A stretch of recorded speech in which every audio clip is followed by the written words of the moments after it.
பெரிய விதமான அறிவிப்புகள்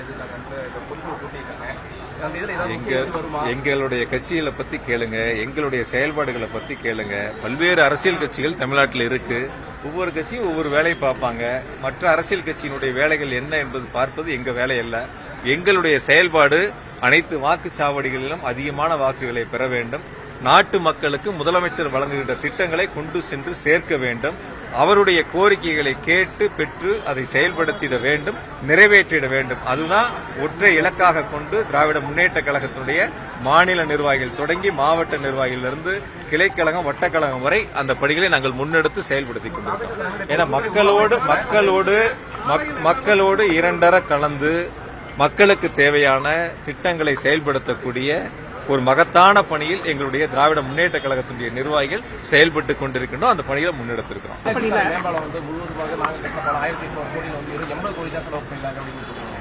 அதே வந்து அதிமுக முன்னாள் அமைச்சர் என்ன சொல்லியிருக்காருன்னா 50% பணிகள் நாங்கள் முடிச்சிட்டோம், ஆனா இவங்க வந்து எந்த பணிகளும் அப்போ வந்து செய்யல, தாமதப்படுத்துறாங்க. ஒரு 1800 கோடி ரூபாய் பாலத்துல 80 கோடிங்கிறது 50%.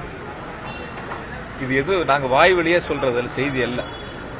எந்த வருடம் எவ்வளவு தொகை செலவழிக்கப்பட்டது என்பது அதுக்கான பில்லு கொடுத்திருக்காங்கல்ல, அந்த பாலம் கட்டினவங்களுக்கான நிதியை கொடுத்திருக்காங்கல்ல, எந்த ஆண்டு எவ்வளவு விடுவிக்கப்பட்டது என்பது அவங்ககிட்ட கேளுங்க.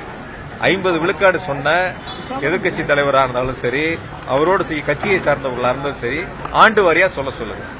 2021 ஆட்சி முடியும் பொழுது அந்த பாலத்திற்கு செலவழிக்கப்பட்ட தொகை எவ்வளவு, 2022ஆம் ஆண்டு செலவழிக்கப்பட்ட தொகை எவ்வளவு, 23ல் செலவழிக்கப்பட்ட தொகை எவ்வளவு, 2021ல் எத்தனை வழக்குகள் இருந்தது, அதற்கு பிறகு எத்தனை வழக்குகள் முடித்து வைக்கப்பட்டத, இதையெல்லாம் அவங்ககிட்ட கேள்வியா கேளுங்க.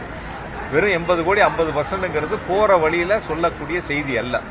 சொல்லக்கூடியவங்க 2021 ஆட்சி முடிகின்ற பொழுது நாங்கள் இந்த பாலத்திற்கு இவ்வளவு தொகை செலவழித்தோம் என்று அவரிடத்துல ஆதாரத்தோட சொல்லுங்க. நான் அதுக்கு பதில் சொல்றேன்.